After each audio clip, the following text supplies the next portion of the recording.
Hello दोस्तों, welcome back to my YouTube channel. आज हम बात करेंगे एक ऐसी सीरीज की जो सिर्फ एक्शन और थ्रिल से नहीं बल्कि परिवार की मजबूरियां, देश की सुरक्षा और इंसानी रिश्तों का एक सुंदर परिचय भी देती है। ये है अमेज़न प्राइम की 21 नवंबर 2025 को रिलीज हुई द फैमिली मैन सीजन 3। ये 7 एपिसोड की सीरीज मनोज बाजपेयी के श्रीकांत तिवारी रोल को एक नए मोड़ पर लेकर जाती है, जहां वो एक मजबूत जासूस से बदलकर एक भगोड़ा बन जाता है, लेकिन अपने परिवार और देश के लिए कभी हार नहीं मानता। आज हम इसके एपिसोड वाइज पूरी कहानी और अंत में एंडिंग एक्सप्लेन्ड और कैरेक्टर्स का विश्लेषण भी करेंगे। तो फिर वीडियो पसंद आए तो लाइक करो और चैनल को सब्सक्राइब करो। चलिए अब कहानी की शुरुआत करते हैं। मुंबई के एक साधारण घर से। दोस्तों, कहानी की शुरुआत होती है नॉर्थ ईस्ट इंडिया के नागालैंड से, एक छोटे से रीजनल फेस्टिवल से। यहाँ फॉर्मर चीफ मिनिस्टर डेविड कुजो स्टेज पर खड़े हैं और वो अपने भाषण में अमन और विकास के सपने दिखा रहे हैं। लोग खुश हैं और तालियां बजा रहे हैं और सब उम्मीद से भरे हुए हैं। ये शांति का पल सिर्फ 1 मिनट तक चलता है। अचानक एक तीव्र बॉम्ब ब्लास्ट हो जाता है। इस धमाके से 30 से ज्यादा लोग जख्मी हो जाते हैं या फिर मर जाते हैं। न्यूज चैनल पर ये खबर तूफान की तरह फैल जाती है और साफ हो जाता है कि नॉर्थ ईस्ट के 5 राज्यों में ऐसे ही टेररिस्ट हमले हुए हैं। ये हमला सिर्फ शुरुआत था जो पूरी कहानी का आधार बन जाता है। इसके बाद दिल्ली में एक बड़े कॉन्फ्रेंस रूम में यहाँ पीएम बासु अपने मुख्यमंत्रियों के साथ इमरजेंसी मीटिंग कर रही होती है। एक मंत्री यशवंत कुमार गुस्से में चिल्लाते हुए कहता है कि ये सब चाइना के पीछे है और वो तुरंत बदला लेने की मांग करता है। लेकिन एनआईए के chief minister chief Gautam Kulkarni, जो श्रीकांत तिवारी के बॉस है, वो उन्हें शांत करते हैं। वो स्पष्ट कहते हैं कि ऐसा बदला लेने से प्रोजेक्ट साहकार खराब हो जाएगा। अब बात करते हैं कि ये प्रोजेक्ट साहकार क्या है। ये एक महत्वपूर्ण शांति का समझौता है नागा रिबेल ग्रुप्स के साथ, जिसका उद्देश्य चाइना के प्रोजेक्ट गुआनयू को रोकने का है। चाइना इंडो म्यांमार बॉर्डर पर टेम्पररी विलेजेस बना रहा है। ये नकली बस्तियां है जो अशांति फैलाने और लोगों को अपने पक्ष में करने के लिए बनाई गई है। पीएम बासु सबको शांत करती है और स्पष्ट कहती है कि प्रोजेक्ट साकार उनकी सरकार की प्राथमिकता रहेगा, चाहे कुछ भी हो जाए। इस मीटिंग के तुरंत बाद कहानी लंदन की तरफ मुड़ जाती है। यहाँ एक अमीर इंडियन बिजनेसमैन द्वारकनाथ अपने साथियों के साथ में एक प्राइवेट रूम में बैठकर इंडिया रशिया के डिप्लोमेटिक रिश्तों पर चर्चा कर रहा होता है। उनके साथ एक लड़की है जिसका नाम है मीरा, एक तेज दिमाग वाली फिक्सर जो पूरा प्लान कंट्रोल करती है। वो कहती है कि इंडिया पर युद्ध का खतरा बढ़ रहा है, इसलिए उनका असली एजेंडा अप्लाई करने का सही समय आ गया है। मीरा बाहर निकलती है और तुरंत एक आदेश देती है, नसरीन बेग पर हमला करने का आदेश। नसरीन एक पाकिस्तान महिला थी जो मेजर समीर पर जनरल अंसारी की हत्या का इल्जाम लगा रही थी। ये हमला तुरंत किया जाता है, जो कहानी में एक छोटा लेकिन इम्पोर्टेंट सिलसिला शुरू कर देता है।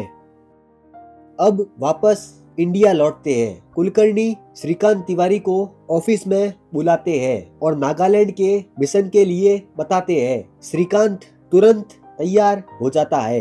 अब बात करते हैं उसकी वाइफ सुची की। सुची का बिजनेस ऐप श्रिंकमी एक चाइनीज कंपनी से जुड़ा हुआ है, लेकिन अब चाइनीज एप्स को इंडिया में बैन करने की बातें हो रही है और उसकी बेटी धृति कॉलेज के स्ट्रेस से परेशान है और बेटा अथर्व स्कूल में बैले डांस सीख रहा है, लेकिन वहाँ उसका कुछ लड़के उड़ा रहे हैं। इसी बीच श्रीकांत का दोस्त जेके तालपड़े शादी ऐप पर रिश्ता ढूंढ रहा है। रात के वक्त श्रीकांत अपनी वाइफ सुचि से झूठ बोलता है कि वो देहरादून जा रहा है, वहाँ उसकी ट्रेनिंग है, लेकिन असल में ये नागालैंड का सफर है। अगले दिन जोया टास्क की पुरानी एजेंट, वो पॉलीग्राफ टेस्ट पास करती है और वापस टीम ज्वाइन करती है। लंदन में मेजर समीर मीरा से मिलता है, नसरीन की हत्या के लिए शुक्रिया अदा करता है और मीरा उससे नॉर्थ ईस्ट के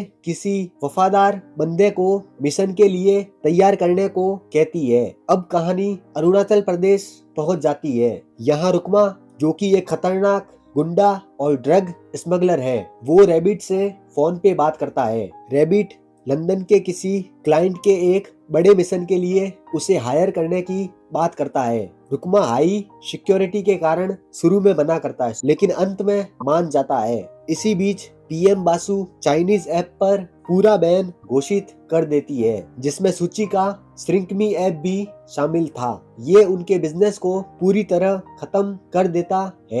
श्रीकांत और कुलकर्णी नागालैंड पहुंचते हैं। वहां वो डेविड काजू से मिलते हैं। रास्ते में वो सलोनी भट्ट से भी मिलते हैं, जो मिलिट्री इंटेलिजेंस की ऑफिसर है और श्रीकांत की पुरानी दोस्त भी है। मीटिंग शुरू होती है। डेविड कूजो कहते हैं कि रिबेल लीडर्स समझौता साइन कर देंगे, लेकिन तभी स्टीफन, जो कि डेविड का पोता और एमसीएस रिबेल ग्रुप का लीडर है, वो आता है और श्रीकांत और कुलकर्णी का विरोध करता है, क्योंकि ड्रग स्मगलिंग की समस्या उसके लिए बड़ी है। इस लड़ाई को कुलकर्णी शांत करते हैं। अब कहानी में एक टर्निंग पॉइंट आता है। डेविड और कुलकर्णी कार में बैठकर ड्रग स्मगलिंग की समस्या पर चर्चा कर रहे थे। वहाँ उनके साथ श्रीकांत भी था। अचानक रुकमा के आदमी उन पर हमला कर देते हैं। गोलियां चलती है और कुलकर्णी के बॉडीगार्ड्स गिर जाते हैं। डेविड को गोली लग जाती है और वो मर जाता है। श्रीकांत और कुलकर्णी भागते हैं, लेकिन रुकमा बाइक लेकर उनके पीछे पड़ जाता है। वो कार के पास पहुंचकर बॉम्ब लगा देता है और वहाँ एक तेज धमाका होता है। कुलकर्णी बाहर निकलते हैं और रुकमा उन्हें गोली मार देता है और कुलकर्णी श्रीकांत के सामने मर जाता है। श्रीकांत का फोन सिग्नल हमले के एग्जैक्ट टाइम पर एक्टिव था, जो उसे कुलकर्णी के मौत के लिए शक के घेरे में डाल देता है, क्योंकि ये मीटिंग सीक्रेट थी। अब कहानी में साजिश का जाल साफ साफ दिखने लगता है। इसके बाद एपिसोड 2 की शुरुआत जेके तालपड़े से होती है, जो शर्मा को बता रहा है कि श्रीकांत बेहोशी से उबर रहा है, लेकिन कुलकर्णी की मौत पर पूरी टीम सदमे में पहुंच जाती है। इसी बीच मुंबई में शुचि और धृति को कुलकर्णी और डेविड कूजो की मौत की खबर मिलती है और वो दोनों श्रीकांत के लिए फिक्र करती है। दिल्ली में पीएम बासु मंत्रियों से इन हमलों पर चर्चा कर रही होती है और प्रोजेक्ट शाहकार को आगे बढ़ाने का सख्त इरादा स्पष्ट करती है। श्रीकांत हॉस्पिटल में बेहोशी से उठता है और बॉस कुलकर्णी की मौत पर एकदम टूट जाता है। उसका चेहरा दर्द से भरा हुआ होता है और वो तुरंत जांच शुरू करने का फैसला लेता है। अब सीन रुकमा की तरफ मुड़ जाता है। रुकमा जख्मी उंगलियों से गुस्से में रैबिट से फोन पर बात कर रहा होता है और इलाज के पैसे मांग रहा होता है। वो अपनी गर्लफ्रेंड के घर पहुंचता है। उसकी गर्लफ्रेंड नीमा और बेटा बॉबी उसका इंतजार कर रहे होते हैं। नीमा से वो प्यार से बात करता है, लेकिन बॉबी से एकदम सख्त रहता है। नीमा उससे शादी की जिद करती है ताकि बॉबी को एक सही बाप मिले। श्रीकांत और जेके हमले की फुटेज और डिटेल्स की जांच कर रहे होते हैं और असलियत ढूंढने की कोशिश कर रहे हैं। उसके बाद में श्रीकांत सूची से फोन पे बात करता है, कहता है कि वो ठीक है, लेकिन वो सच छुपा रहा है ताकि परिवार वाले परेशान ना हो। इसी पल नीमा रुकमा से शादी पर और ज्यादा प्रेशर डालती है, लेकिन रुकमा अपने खतरनाक काम का बहाना बना लेता है। श्रीकांत कुलकर्णी के हत्यारे पर पूरा फोकस करता है। वो चाइना के प्रोजेक्ट गुआन यू से जुड़े हुए सभी सबूत इकट्ठा करता है और रुकमा उसके शक के दायरे में आ जाता है। श्रीकांत अपनी टीम को स्पष्ट आदेश देता है कि ये सब राज रखा जाए। अब कहानी चलती है अथर्व की तरफ। अथर्व स्कूल में बेली डांस प्रैक्टिस कर रहा है, लेकिन वहाँ के लड़के उसका मजाक उड़ा रहे हैं। सलोनी भट्ट श्रीकांत को कॉल करती है और रुकमा की पूरी बैक स्टोरी बताती है। रुकमा बचपन में किडनैप हुआ था। उसने किडनैपर्स को खुद मार लिया था, जिससे उसे बहादुरी का अवार्ड मिला था और उसके बाद में वो फौज में सिपाही बना, लेकिन बाद में ड्रग स्मगलिंग में फंस गया। श्रीकांत NIA पर भरोसा नहीं करता। सलोनी से एक सीक्रेट और अनऑफिशियल रेड का प्लान बनाता है, जो कि रुकमा के घर पे होगी, और ये रेड सिर्फ कुलकर्णी के मौत का बदला था। लंदन में मीरा और मेजर समीर एक सीक्रेट मीटिंग में कुलकर्णी की मौत पर चर्चा कर रहे हैं। समीर उससे रीजन पूछता है, लेकिन मीरा चुप रह जाती है। श्रीकांत दिल्ली पहुंचता है कुलकर्णी के अंतिम संस्कार के लिए। सलोनी उन्हें वार्न करती है कि रुकमा अरुणाचल प्रदेश में है और नारकोटिक्स ब्यूरो नीमा के घर पर रेड करने वाला है। कुलकर्णी के अंतिम संस्कार में श्रीकांत जोया से मिलता है और वहाँ PM बासु भी आती है। श्रीकांत PM से कुलकर्णी की मौत पर प्राइवेट बात करने की कोशिश करता है, लेकिन संबित और शर्मा उसकी बात को इग्नोर कर देते हैं और वो दोनों कुलकर्णी की मौत का रीजन स्टीफन को बताते हैं। लंदन में द्वारकनाथ मीरा को श्रीकांत को संभालने का आदेश देता है, लेकिन मीरा कहती है कि एक एजेंट को टारगेट करना खतरनाक है, इसलिए वो श्रीकांत की फैमिली की सारी डिटेल्स निकलवाती है। रात के अंधेरे में रुकमा नीमा से आखिरकार शादी पर राजी हो जाता है, लेकिन तुरंत नारकोटिक्स ब्यूरो की रेड पड़ जाती है। रुकमा नीमा और बॉबी को भगाने की पूरी कोशिश करता है, लेकिन गोलियों की बारिश में नीमा मर जाती है। रुकमा बॉबी को गोद में उठाकर भाग जाता है। इसके बाद में श्रीकांत को इस रेड की वो परेशान हो जाता है, क्योंकि ये उसका प्लान था। समीर मीरा को वार्न करता है और बोलता है श्रीकांत को अंडर एस्टिमेट मत करना। इसके बाद में एपिसोड 3 की शुरुआत मुंबई से होती है।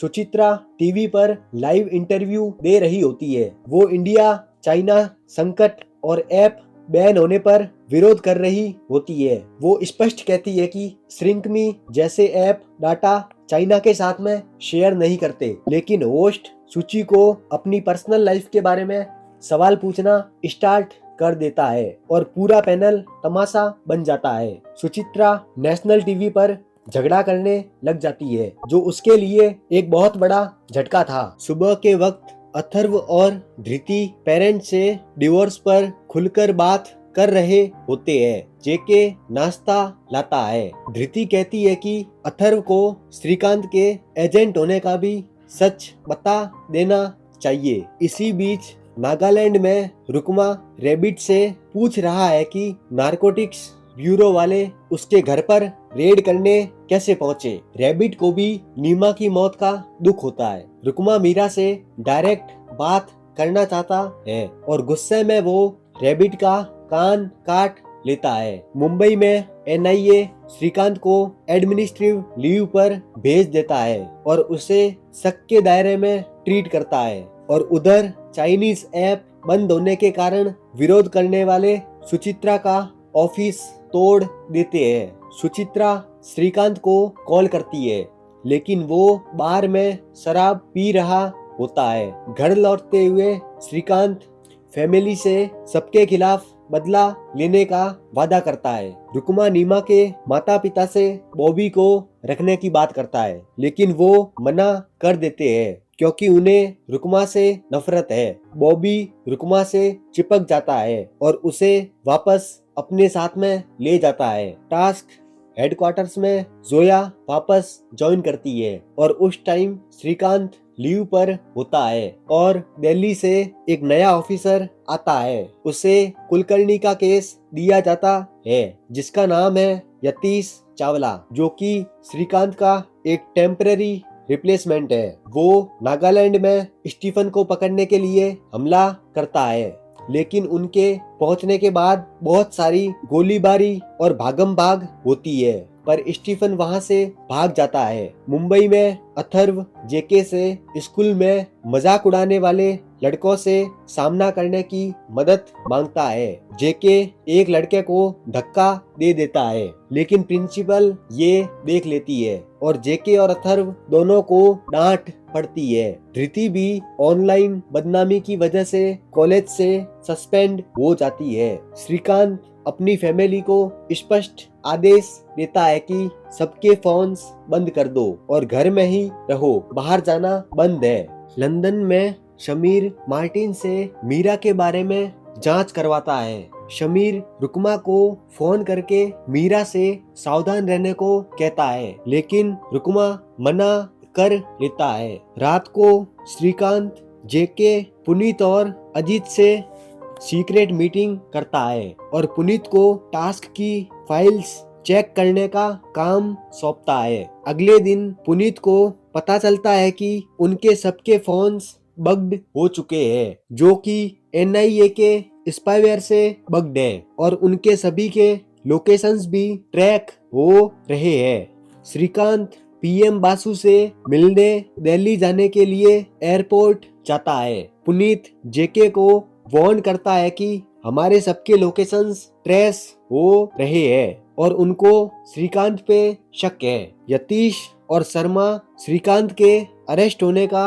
वारंट निकालते हैं। जेके एयरपोर्ट पहुंचकर श्रीकांत को ये सब बात बताता है। पुनीत श्रीकांत को बताता है कि एनआईए रिपोर्ट में हत्यारे ने श्रीकांत का फोन सिग्नल यूज किया था। श्रीकांत ये सब देखकर घबरा जाता है। एयरपोर्ट पर श्रीकांत खड़ा होता है, लेकिन गेट बंद हो जाता है और यतीश के आने से पहले वो अपने फोन को दूसरे पैसेंजर के बैग में डाल देता है ताकि उसका लोकेशन दिल्ली में ही शो करे। जेके श्रीकांत की फैमिली को सेफ जगह लेकर जाता है और फिर श्रीकांत, जेके और उसकी फैमिली ट्रेन से कहीं जा रहे होते हैं। एपिसोड खत्म होता है और एपिसोड 4 ट्रेन के कंपार्टमेंट से शुरू होता है। श्रीकांत जेके, सुचित्रा और बच्चों को नकली आईडीज देता है और सबको बताता है कि अगर टिकट चेकर आए तो क्या बोलना है। टीसी आता है। श्रीकांत एक कन्विंसिंग झूठ बोलता है और उसकी फैमिली उसकी जासूसियत से खुश हो जाती है। ये एक छोटा सा बॉन्डिंग मोमेंट था। दिल्ली में पीएम बासु जर्नलिस्ट से घेर ली जाती है और उनको कुलकर्णी की हत्या की जांच पर सवाल पूछे जाते हैं और वो कहती है कि कुलकर्णी की हत्या करने वाले जल्दी ही पकड़े जाएंगे। मंत्री पीएम बासु को नागालैंड जाने का सुझाव देते हैं ताकि इससे पीएम वहां के लोगों को मजबूत दिखे। नॉर्थ ईस्ट में रुकमा मीरा से फोन पर दोष देता है कि उनका प्लान अधूरा रह गया। मीरा उससे श्रीकांत को जिंदा छोड़ने पर डांटती है और अगले फेज के लिए £500,000 उसके अकाउंट में ट्रांसफर करती है। ट्रेन में श्रीकांत जेके से अपने शक के डर पर बात करता है और फैमिली को हिम्मत देता है कि सब ठीक हो जाएगा। टास्क में यतीश श्रीकांत की फेक आईडीज की लिस्ट चेक कर रहा होता है। जोया कहती है कि श्रीकांत एनआईए की आईडीज यूज नहीं करेगा, इसलिए वो उसको श्रीकांत की पर्सनल फेक आईडीज की लिस्ट देती है और उनकी लोकेशन ट्रैक हो जाती है जो कि चेन्नई ट्रेन की थी और उस ट्रेन को रोकने का आदेश दिया जाता है। इस्लामाबाद में समीर ब्रूस से मीरा की जांच करवाता है। दिल्ली में सबमित पीएम को श्रीकांत को प्राइम सस्पेक्ट बताता है। शाम के वक्त धृति ट्रेन में श्रीकांत से डिवोर्स का रीजन पूछती है।